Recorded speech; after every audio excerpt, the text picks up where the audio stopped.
पूरी दुनिया उत्सुकता के साथ 22 जनवरी के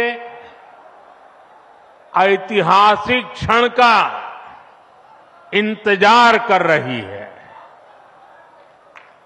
ऐसे में अयोध्या वासियों में ये उत्साह, ये उमंग बहुत स्वाभाविक है। भारत की मिट्टी के कण कण और भारत के जन जन का मैं पुजारी हूं और मैं भी आपकी तरह उतना ही उत्सुक हूं।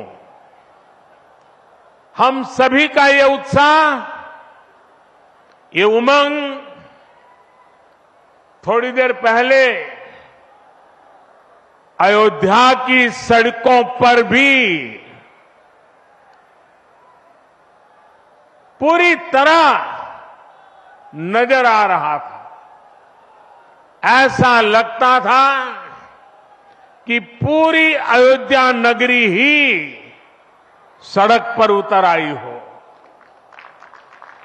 इस प्यार, इस आशीर्वाद के लिए मैं आप सभी का हृदय से आभार व्यक्त करता हूं। मेरे साथ बोलिए, सियावर रामचंद्र की, सियावर रामचंद्र की, सियावर रामचंद्र की। उत्तर प्रदेश की गवर्नर आनंदीबेन पटेल, यहां के लोकप्रिय मुख्यमंत्री योगी आदित्यनाथ जी, मंत्रिमंडल में मेरे सहयोगी ज्योतिरादित्य जी, अश्विनी वैष्णव जी, बीके सिंह जी, उत्तर प्रदेश के डिप्टी सीएम केशव प्रसाद मौर्य,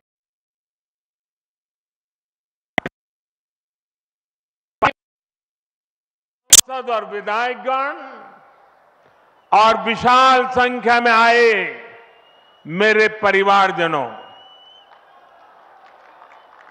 देश के इतिहास में 30 दिसंबर की यह तारीख बहुत ही ऐतिहासिक रही है। आज के ही दिन 1943 में नेताजी सुभाष चंद्र बोस ने अंडमान में झंडा फहराकर भारत की आजादी का जयघोष किया था। आजादी के आंदोलन से जुड़े ऐसे पावन दिवस पर आज हम आजादी के अमृत काल के संकल्प को आगे बढ़ा रहे हैं। आज विकसित भारत के निर्माण को गति देने के अभियान को अयोध्या नगरी से नई ऊर्जा मिल रही है। आज यहां 15,000 करोड़ रुपए से अधिक के विकास कार्यों का शिलान्यास और लोकार्पण हुआ है। इंफ्रास्ट्रक्चर से जुड़े ये काम आधुनिक अयोध्या को देश के नक्शे पर फिर से गौरव के साथ स्थापित करेंगे। कोरोना जैसी वैश्विक महामारी के बीच ये कार्य अयोध्या वासियों के अथक परिश्रम का परिणाम है। मैं सभी अयोध्या वासियों को इन परियोजनाओं के लिए अनेक अनेक बधाई देता हूं। मेरे परिवारजनों, दुनिया में कोई भी देश हो, अगर उसे विकास की नई ऊंचाई पर पहुंचना है तो उसे अपनी विरासत को संभालना ही होगा। हमारी विरासत हमें प्रेरणा देती है, हमें सही मार्ग दिखाती है। इसलिए आज का भारत पुरातन और नूतन दोनों को आत्मसात करते हुए आगे बढ़ रहा है। एक समय था जब यही अयोध्या में रामलला टेंट में विराजमान थे। आज पक्का घर सिर्फ रामलला को ही नहीं, बल्कि पक्का घर देश के 4 करोड़ गरीबों को भी मिला है। आज भारत अपने तीर्थों को भी संवार रहा है, तो वहीं डिजिटल टेक्नोलॉजी की दुनिया में भी हमारा देश छाया हुआ है। आज भारत काशी विश्वनाथ धाम के पुनर्निर्माण के साथ ही देश में 30,000 से ज्यादा पंचायत भवन भी बनवा रहा है। आज देश में सिर्फ केदार धाम का पुनरुद्धार ही नहीं हुआ है, बल्कि 315 से ज्यादा नए मेडिकल कॉलेज भी बने हैं। आज देश में महाकाल महालोक का निर्माण ही नहीं हुआ है, बल्कि हर घर जल पहुंचाने के लिए पानी की 2 लाख से ज्यादा टंकियां भी बनवाई है। हम चांद, सूरज और समुद्र की गहराइयों के भी नाप रहे हैं, तो अपनी पौराणिक मूर्तियों को भी रिकॉर्ड संख्या में भारत वापस ला रहे हैं। आज के भारत का मिजाज यहां अयोध्या में स्पष्ट दिखता है। आज यहां प्रगति का उत्सव है, तो कुछ दिन बाद यहां परंपरा का उत्सव भी होगा। आज यहां विकास की भव्यता दिख रही है, तो कुछ दिनों बाद यहां विरासत की भव्यता और दिव्यता दिखने वाली है। यही तो भारत है। विकास और विरासत की यही साझा ताकत भारत को 21वीं सदी में सबसे आगे ले जाएगी। मेरे परिवारजनों, प्राचीन काल में अयोध्या नगरी कैसी थी, इसका वर्णन खुद महर्षि वाल्मीकि जी ने विस्तार से किया है।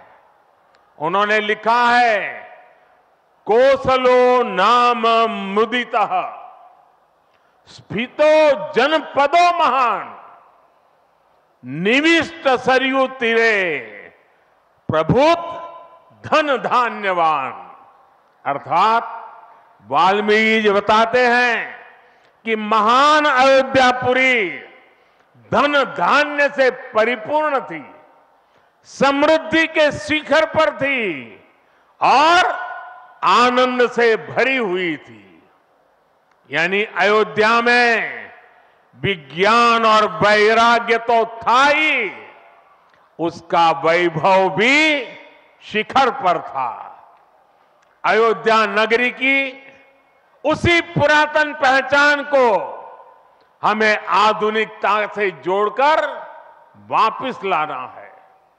साथियों, आने वाले समय में अयोध्या नगरी अवध क्षेत्र ही नहीं, बल्कि पूरे यूपी के विकास को ये हमारी अयोध्या दिशा देने वाली है।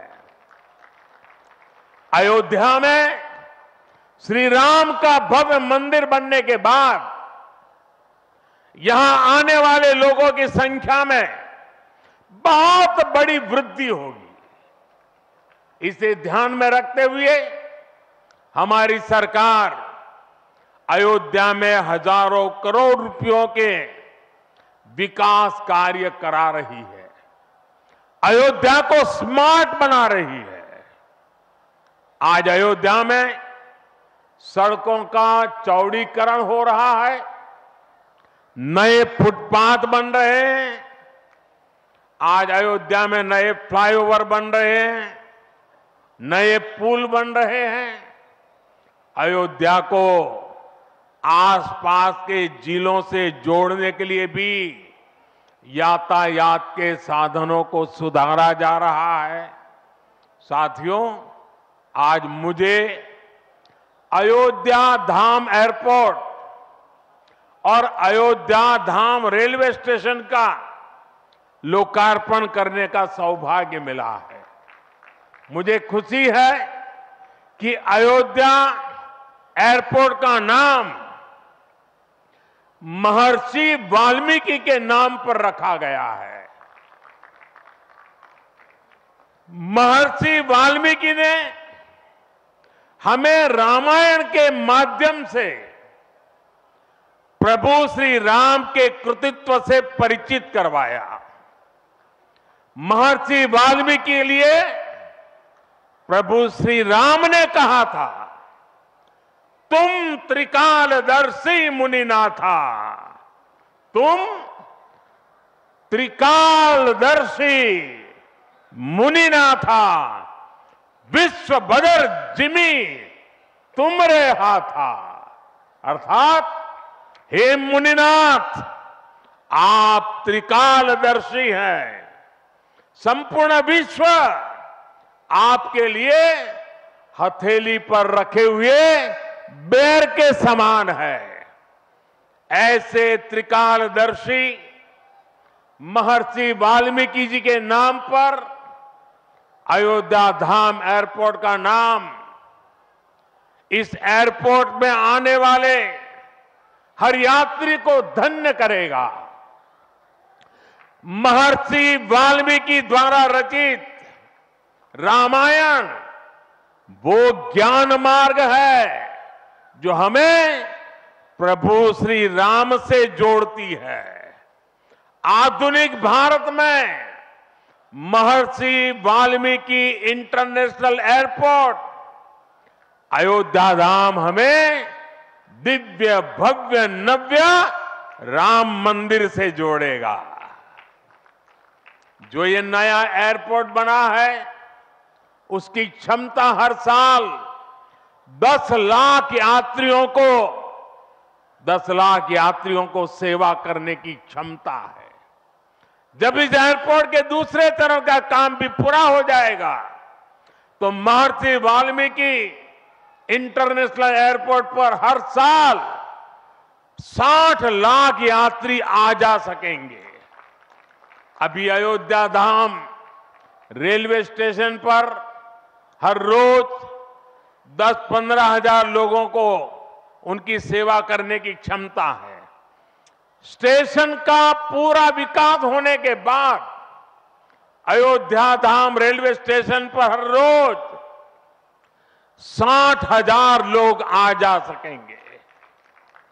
साथियों, एयरपोर्ट, रेलवे स्टेशनों के अलावा आज यहां अनेक पथों का, मार्गों का भी लोकार्पण हुआ है। राम पथ, भक्ति पथ, धर्म पथ और श्री राम जन्मभूमि पथ से आवाजाही और सुगम होगी। अयोध्या में आज ही कार पार्किंग स्थलों का लोकार्पण किया गया है। नए मेडिकल कॉलेज से यहां आरोग्य की सुविधाओं को और विस्तार मिलेगा। सरयू जी की निर्मलता बनी रहे, इसके लिए भी डबल इंजन सरकार पूरी तरह समर्पित है। सरयू जी में गिरने वाले दूषित पानी को रोकने के लिए भी काम शुरू हुआ है। राम की पैड़ी को एक नया स्वरूप दिया गया है। सरयू के किनारे नए नए घाटों का विकास हो रहा है। यहां के सभी प्राचीन कुंडों का पुनरुद्धार भी किया जा रहा है। लता मंगेशकर चौक हो या राम कथा स्थल, ये अयोध्या की पहचान बढ़ा रहे हैं। अयोध्या में बनने जा रही नई टाउनशिप यहां के लोगों का जीवन और आसान बनाएगी। विकास के इन कार्यों से अयोध्या में रोजगार और स्वरोजगार के नए अवसर भी बनेंगे। इससे यहां के टैक्सी वाले, रिक्शा वाले, होटल वाले, ढाबे वाले, प्रसाद वाले, फूल बेचने वाले, पूजा का सामग्री बेचने वाले, हमारे छोटे मोटे दुकानदार भाई, सभी की आय बढ़ेगी। मेरे परिवारजनों, आज यहां आधुनिक रेलवे के निर्माण की तरफ एक और बड़ा कदम देश ने उठाया है। वंदे भारत और नमो भारत के बाद आज एक और आधुनिक ट्रेन देश को मिली है। इस नई ट्रेन सीरीज का नाम अमृत भारत ट्रेन रखा गया है। वंदे भारत, नमो भारत और अमृत भारत ट्रेनों की ये त्रिशक्ति भारतीय रेलवे का कायाकल्प करने जा रही है। इससे बड़ी खुशी की बात क्या हो सकती है कि पहली अमृत भारत ट्रेन अयोध्या से गुजर रही है।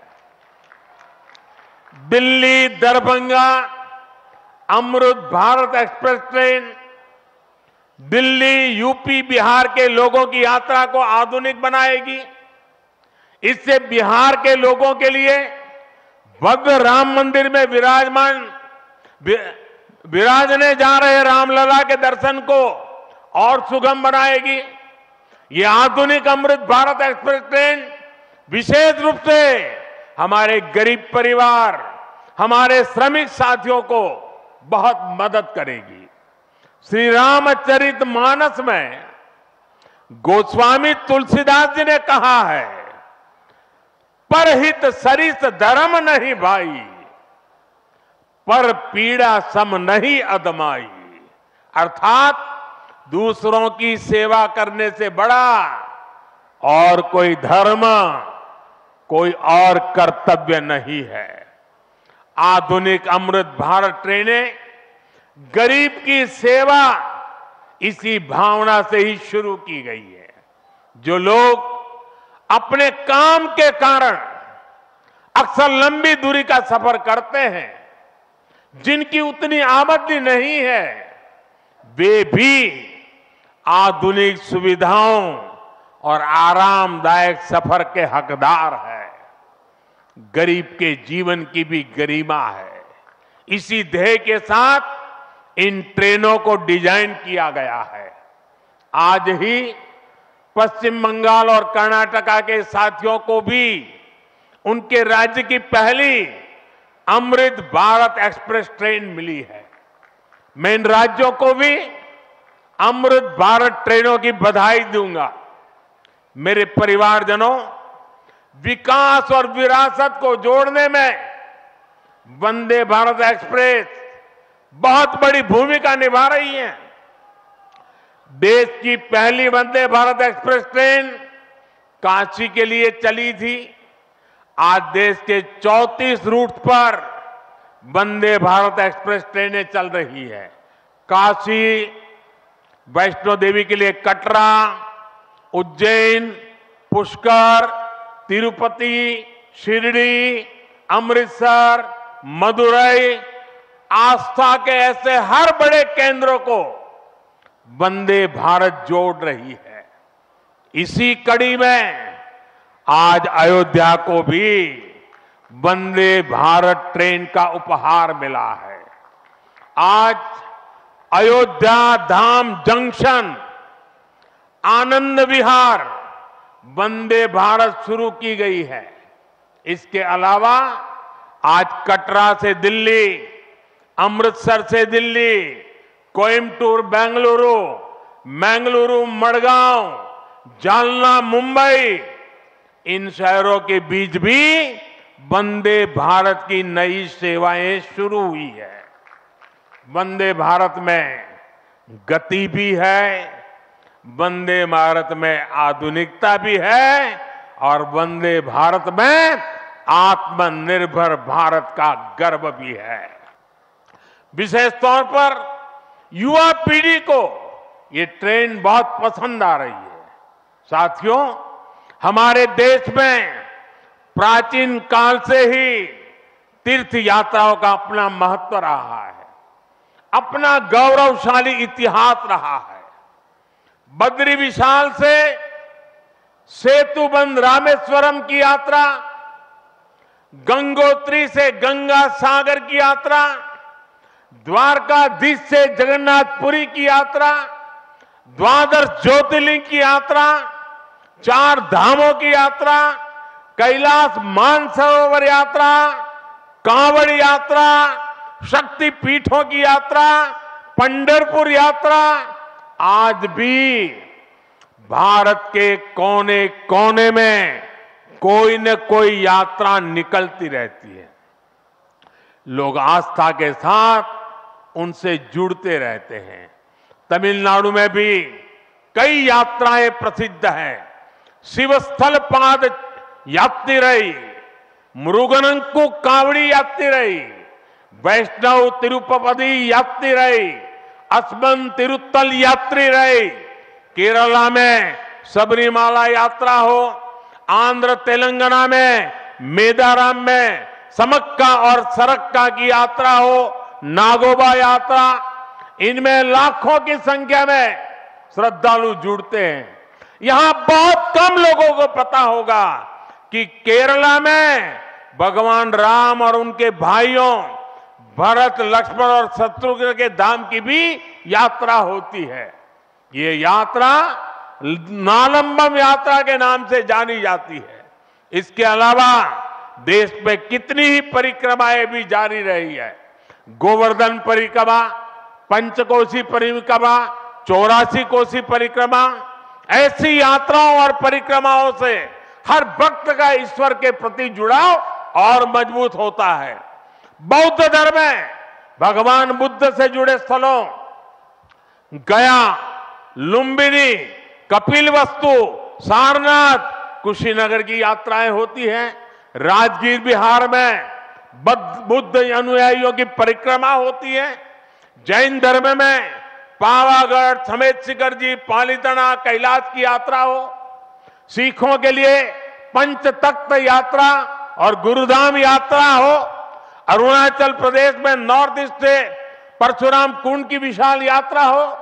इनमें शामिल होने के लिए श्रद्धालु पूरी आस्था के साथ जुड़ते हैं।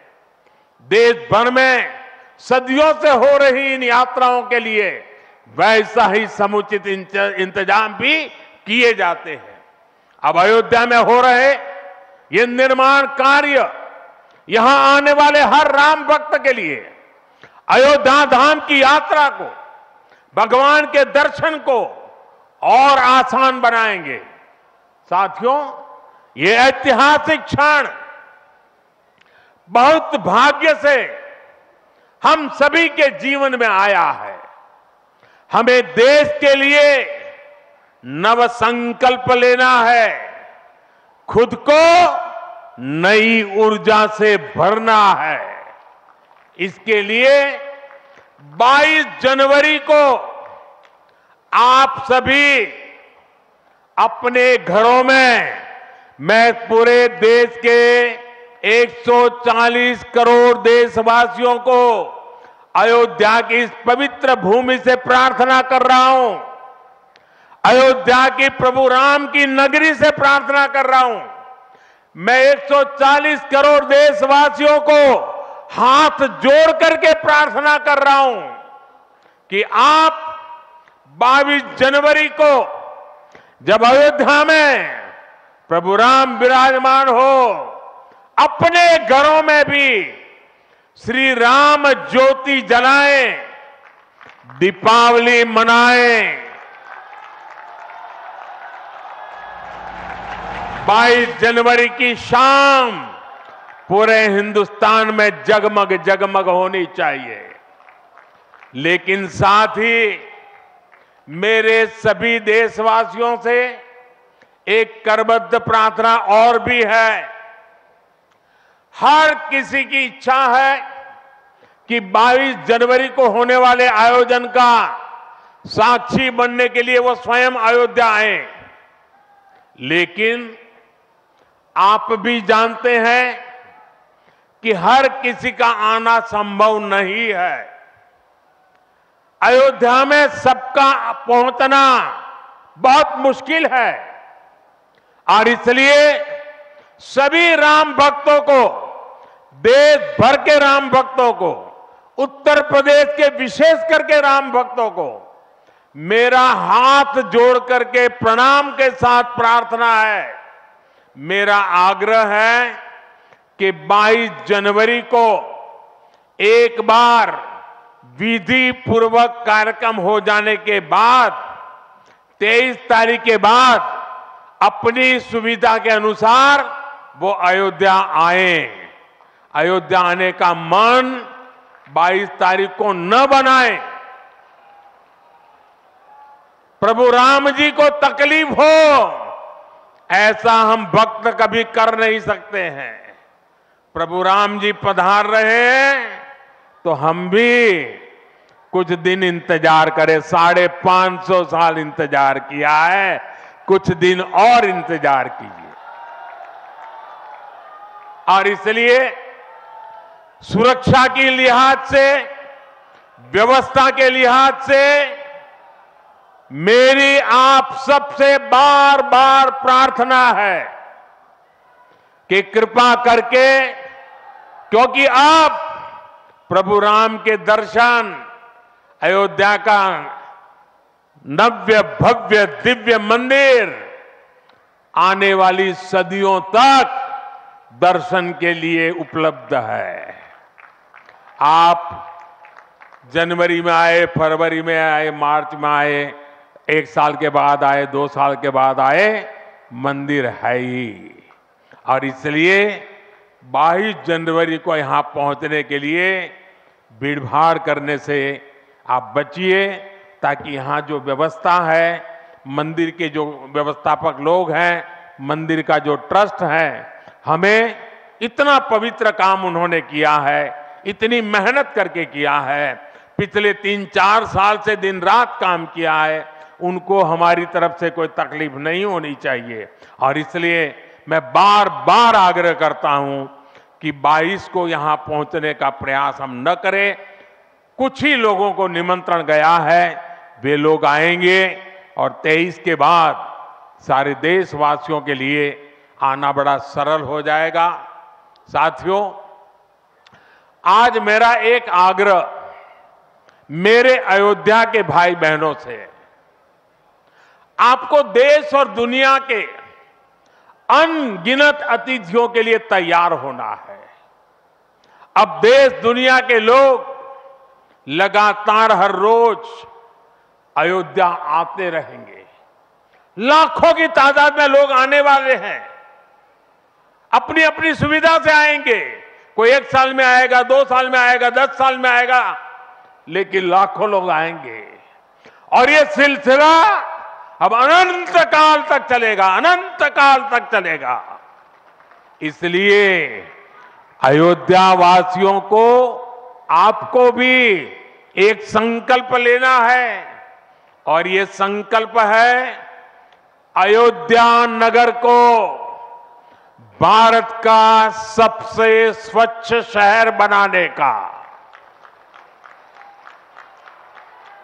ये स्वच्छ अयोध्या, ये अयोध्या वासियों की जिम्मेदारी है और इसके लिए हमें मिलकर हर कदम उठाना है। मैं आज देश के सभी तीर्थ क्षेत्रों और मंदिरों से अपना आग्रह दोहराऊंगा देश भर के लोगों से मेरी प्रार्थना है, भव्य राम मंदिर के निर्माण के निमित्त एक सप्ताह पहले 14 जनवरी मकर संक्रांति के दिन से पूरे देश के छोटे मोटे सब तीर्थ स्थलों पर स्वच्छता का एक बहुत बड़ा अभियान चलाया जाना चाहिए।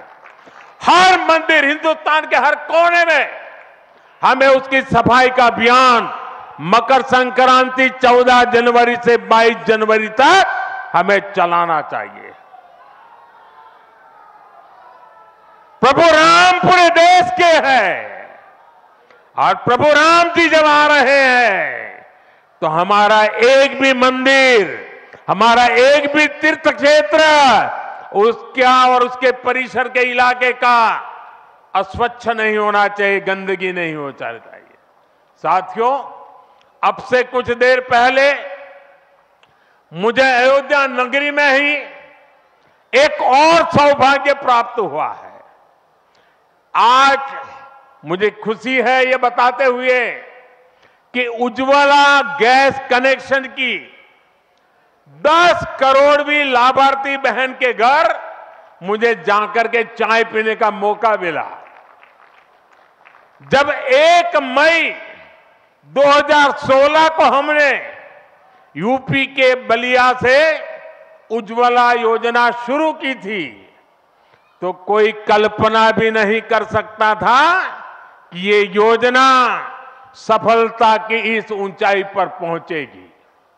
इस योजना ने करोड़ों परिवारों का, करोड़ों माताओं बहनों का जीवन हमेशा के लिए बदल दिया है।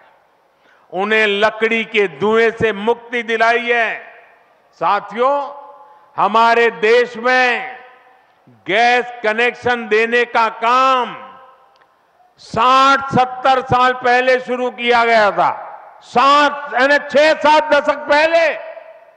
लेकिन 2014 तक हालत ये थी कि 50-55 साल में सिर्फ 14 करोड़ गैस कनेक्शन ही दिए जा चुके थे, यानी 5 दशक में 14 करोड़, जबकि हमारी सरकार ने 1 दशक में 18 करोड़ नए गैस कनेक्शन दिए हैं। और इस 18 करोड़ में 10 करोड़ गैस कनेक्शन मुफ्त में दिए गए हैं, उज्ज्वला योजना के तहत दिए गए हैं। जब गरीब की सेवा की भावना हो, जब नियत नेक हो, तो इसी तरह से काम होता है, इसी तरह के नतीजे मिलते हैं। आजकल कुछ लोग मुझसे पूछते हैं कि मोदी की गारंटी में इतनी ताकत क्यों है? मोदी की गारंटी में इतनी ताकत इसलिए है क्योंकि मोदी जो कहता है वो करने के लिए जीवन खपा देता है। मोदी की गारंटी पर आज देश को इसलिए भरोसा है क्योंकि मोदी जो गारंटी देता है उसे पूरा करने के लिए दिन रात एक कर देता है। ये अयोध्या नगरी भी तो इसकी साक्षी है। और मैं आज अयोध्या के लोगों को फिर से विश्वास दूंगा कि इस पवित्र धाम के विकास में हम कोई कोर कसर बाकी नहीं छोड़ेंगे। श्री राम हम सभी पर आशीर्वाद रखें, इसी कामना के साथ अपनी वाणी को विराम देता हूं। प्रभु श्री राम के चरणों में प्रणाम करता हूं और आप सबको विकास कार्यों की बधाई देता हूं। मेरे साथ बोलिए, सियावर रामचंद्र की, सियावर रामचंद्र की, सियावर रामचंद्र की। भारत माता की, भारत माता की। भारत माता की। बहुत बहुत धन्यवाद। बहुत बहुत धन्यवाद। সরাসরি আপনারা শুনছিলেন অযোধ্যা থেকে, রামতীর্থ অযোধ্যা থেকে প্রধানমন্ত্রী নরেন্দ্র মোদী তিনি বক্তব্য রাখলেন। বিমানবন্দর থেকে বেরিয়ে অযোধ্যার ধর্মপথ এবং রামপথে রোড শো করলেন নরেন্দ্র মোদী। রোড শো চলাকালীন মোদীর কনভয় পুষ্পবৃষ্টি হয়েছিল। মোদীর কনভয় চলাকালীন স্লোগান বিজেপি কর্মীদের। একগুচ্ছ প্রকল্পের কথা, উন্নততর ভারতের কথা আজ জানালেন প্রধানমন্ত্রী নরেন্দ্র মোদী। নিরাপত্তার খাতিরে আর কিছুদিন অপেক্ষা করুন, দেশকে দিশা দেখাচ্ছে অযোধ্যা। 22শে জানুয়ারি যেদিন অযোধ্যার রাম মন্দির তার উদ্বোধন আছে, সেই 22শে জানুয়ারি তিনি স্পষ্টত জানালেন এদেশের সব নাগরিককে তিনি অনুরোধ করলেন যে তাদের বাড়িতে প্রদীপ প্রজ্বলন করতে, তাদের বাড়িতে প্রদীপ জ্বালিয়ে রাখতে। আক্ষরিক অর্থেই 22শে জানুয়ারি এক অভিনব দীপাবলির আবহ তৈরি করতে বললেন আজ দেশের প্রধানমন্ত্রী নরেন্দ্র মোদী। 22শে জানুয়ারি দীপাবলি হোক, এমনটাই এই দীপাবলি এক অন্য আলোর দীপাবলি বলে তিনি উল্লেখ করলেন। তিনি একগুচ্ছ প্রকল্পের কথা জানালেন। উন্নততর ভারত সৃষ্টিতে আমাদের সংঘবদ্ধ হতে হবে, ঐক্যবদ্ধ হতে হবে, সেই উল্লেখ আজ বারবার শোনা গেল প্রধানমন্ত্রী নরেন্দ্র মোদীর কণ্ঠ থেকে। প্রধানমন্ত্রীকে ঘিরে আজ উচ্ছ্বাস ছিল অযোধ্যা নাগরিকদের। আগামী 22শে জানুয়ারি অযোধ্যায় উদ্বোধন হতে চলেছে রাম মন্দিরের। 22 जनवरी को आप सभी अपने घरों में, मैं पूरे देश के 140 करोड़ देशवासियों को अयोध्या की इस पवित्र भूमि से प्रार्थना कर रहा हूं, अयोध्या की प्रभु राम की नगरी से प्रार्थना कर रहा हूं। मैं 140 करोड़ देशवासियों को हाथ जोड़ करके प्रार्थना कर रहा हूं कि आप 22 जनवरी को जब अयोध्या में प्रभु राम विराजमान हो, अपने घरों में भी श्री राम ज्योति जलाएं, दीपावली मनाएं। 22 जनवरी की शाम पूरे हिंदुस्तान में जगमग जगमग होनी चाहिए। 22 जनवरी के ऐतिहासिक क्षण का इंतजार कर रही है। ऐसे में अयोध्या वासियों में ये उत्साह, ये उमंग बहुत स्वाभाविक है। भारत की मिट्टी के कण कण और भारत के जन जन का मैं पुजारी हूं, और मैं भी आपकी तरह उतना ही उत्सुक हूं